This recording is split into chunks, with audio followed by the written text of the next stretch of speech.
اعوذ باللہ من الشیطان الرجیم بسم اللہ الرحمن الرحیم۔ السلام علیکم اسٹوڈنٹس، آج ہم لوگ حدیث نمبر 20 لاسٹ حدیث اپنی 10 کلاس کی کورس کی اسٹڈی کریں گے۔ میں شروع کرتی ہوں۔ بسم اللہ الرحمن الرحیم۔ خیر الناس من ینفع الناس، لوگوں میں بہترین وہ ہے جو لوگوں کو نفع دیتا ہو، یعنی دوسروں کو نفع دیتا ہو۔ خیر، تم میں سے بہترین، ناسو، ناسو کا معنی جو ہے وہ لوگ کے معنوں میں ہے یہاں پر۔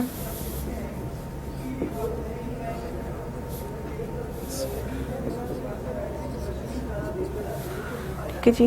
ینفعو،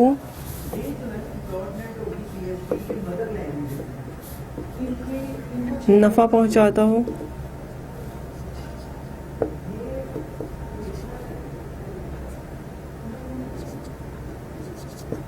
کہ تم میں سے بہترین وہ شخص ہے جو دوسروں کو جو ہے وہ نفع پہنچاتا ہو، دوسروں کو جو ہے وہ فائدہ پہنچاتا ہو۔ اس حدیث مبارکہ میں مخلوق خدا کی جو وہ خیر خواہی کو جو ہے وہ ڈسکس کیا جا رہا ہے کہ اس کا انعام کیا ہوگا، اور مخلوق خدا سے مراد کیا ہے۔ اللہ تعالیٰ جو ہے حقوق اللہ تو معاف کر سکتا ہے، لیکن حقوق العباد جو ہے وہ معاف نہیں کرتا۔ کہ انسان کا انسان پر کیا حقوق ہے، انسان پر انسان کی کیا فرائض ہیں، اس سے ریلیٹڈ یہاں پر نبی کریم صلی اللہ علیہ وسلم بیان کر رہے ہیں کہ اللہ تعالیٰ نے کس طرح سے جو ہے ایک شخص کو جو ہے دوسرے شخص کے ساتھ باندھ دیا ہے۔ ہر انسان دوسرے کا محتاج ہے، محتاج ان دی سینس کہ محتاجی بھی نہیں میں کہوں گی، اس کو ذریعہ کہوں گی کہ اللہ تعالیٰ اس کے ذریعے آزماتا ہے انسان کو، کہ ایک انسان کو دوسرے انسان کے ساتھ ریلیٹ کر دیا ہے اللہ تعالیٰ نے، اور پھر دیکھتا ہے کہ کس طرح سے جو ہے وہ اپنے فرائض کی ادائیگی کرتا ہے۔ دنیا تو میں نے اس کو دے دی ہے، دنیاوی جو لغزشیں اور خواہشات تو انسان کی جو وہ پوری ہو جاتی ہیں، لیکن جو فرائض ہیں اس کے وہ جس معاشرے میں رہ رہا ہے، اس معاشرے میں رہتے ہوئے اس کے ارد گرد کے لوگوں کے جو فرائض اور حقوق ہیں وہ ان کو کس طرح سے جو وہ پورا کرتا ہے۔ اس حدیث مبارکہ میں نبی کریم صلی اللہ علیہ وسلم جو ہے وہ ہلکے خدا کی طرف جو ہے وہ توجہ دلا رہے ہیں، کہ جو خدمت خلق کی طرف توجہ دلائی جا رہی ہے، کہ خدمت خلق کرنے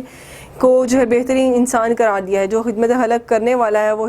اس کو بہترین خالق جو ہے وہ قرار دیا ہے۔ یہ حدیث مبارکہ جو ہے قرآن مجید کی اس ارشاد کی تشریح کرتی ہے، جس میں بتایا گیا ہے کہ عزت اور کامیابی خدمت خلق کرنے والوں کا مقدر ہے۔ قرآن پاک میں ارشاد باری تعالیٰ ہے کہ اس دنیا میں عزت اور کامیابی انہی لوگوں کو نصیب ہوتی ہے جو خلق خدا کو فائدہ پہنچاتے ہیں اور انسانیت کے فلاح و بہبود کے لیے کوشاں رہتے ہیں، یا ان کی فلاح و بہبود کے لیے کام کرتے ہیں۔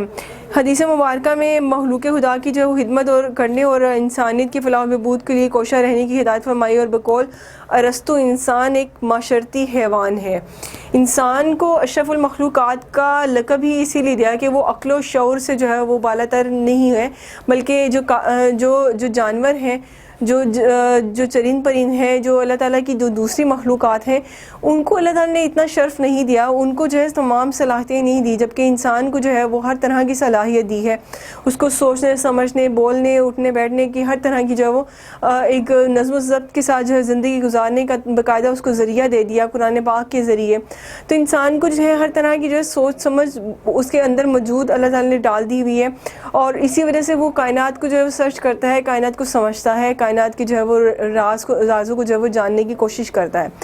انسان جو ہے دوسرے انسان سے اس طرح سے بھی ریلیٹ ہے کہ جس طرح سے ماں باپ، بہن بھائی، بیوی بچے، آپ کی جو ہے وہ ایک لائف سرکل ہے نا، اس کو جو ہے وہ ہر طرح سے جو وہ ایک دوسرے سے ریلیٹ کر دیتا ہے اللہ تعالیٰ۔ تو اب کس طرح سے آپ اپنے فرائض کو جو ہے وہ ادائیگی کرتے ہو، ایک دوسرے کے حقوق کی جو ہے وہ نگہبانی کرتے ہو، ایک دوسرے کے حقوق کو ادا کرتے ہو، یہ ساری چیزیں جو ہے معاشرے کا حصہ ہیں، اور ساری چیزیں جو ہے یہ انسان کو جو ہے وہ جواب دہی ہے ان سب باتوں کا، ان سب چیزوں کا۔ اس لیے اللہ تعالیٰ فرماتا ہے کہ اسلام جو ہے وہ خود خدمت خلق پر بہت زور دیتا ہے، اور قرآن نے خدمت خلق کو جو ہے متقین کی صفت قرار دیا ہے، صفت یعنی خوبی قرار دیا ہے۔ حضور اکرم صلی اللہ علیہ وسلم کو جو ہے خدمت خلق کا بہترین عمل قرار دیا ہے، یعنی کہ حضور اکرم صلی اللہ علیہ وسلم نے خود کو جو ہے وہ عملی نمونہ بنا کر جو پہلے تو پیش کیا، پھر اس کو بتایا کہ خدمت خلق جو ہے اس کو بہترین نمونہ قرار دے دیا اسلام کا۔ کہ خدمت خلق کرنا جو ہے وہ ایک بہترین عمل ہے، اور فرمایا کہ پورا مسلمان بننے کے لیے دل میں جو ہے جذبہ خدمت خلق ہونا ضروری ہے. اور قرآن جو ہے اس نے جو ہے ایسے نمازیوں کو جو ہے وہ ریاکار جو ہے وہ قرار دیا ہے، جو ضرورت مندوں کا خیال نہیں رکھتے، ان کے کام نہیں آتے، تمام اسلامی عبادات پوری کرتے ہیں لیکن جو انسانی حقوق ہیں، جو فرائض کی ادائیگی ہے انسان سے ریلیٹڈ دوسرے انسان کی، اس کو وہ پورا نہیں کرتا. اور تمام اسلامی عبادات جو ہے وہ ہمیں ہلکے انسانیت کا جو ہے وہ خدمت خلق کا جو ہے وہ درس دیتی ہیں، اور خدمت خلق کا جذبہ جو ہے وہ معاشرے میں اخوت اور محبت اور امن و سکون کو جو ہے وہ فروغ دیتا ہے، امن و سلامتی کا جو ہے وہ پیغام جو ہے وہ پہنچاتا ہے کہ انسان اگر دوسرے انسان کے ساتھ بھلائی کرتا ہے تو اللہ تعالیٰ بھی جو اس کے ساتھ بھلائی کرتا ہے، اور یہی جو ایک معاشرے کو جو ہے ایک اچھے معاشرے کی تشکیل کو جو ہے وہ پہنچانے کا جو ہے وہ بہترین ذریعہ ہے. نیکسٹ انشاءاللہ ہم لوگ اپنے موضوعاتی مطالعات کو جو اسٹارٹ کریں گے. یہاں تک ہماری حدیث جو ہیں وہ کمپلیٹ ہو گئی ہیں. کوئی بھی بات ہو تو آپ کمنٹس میں پوچھ سکتے ہیں. Thank you so much. اس لیکچر سے ریلیٹڈ جو ہے کوئی بھی بات ہو تو آپ کمنٹس میں پوچھ سکتے ہیں. تھینک یو سو مچ. اللہ حافظ.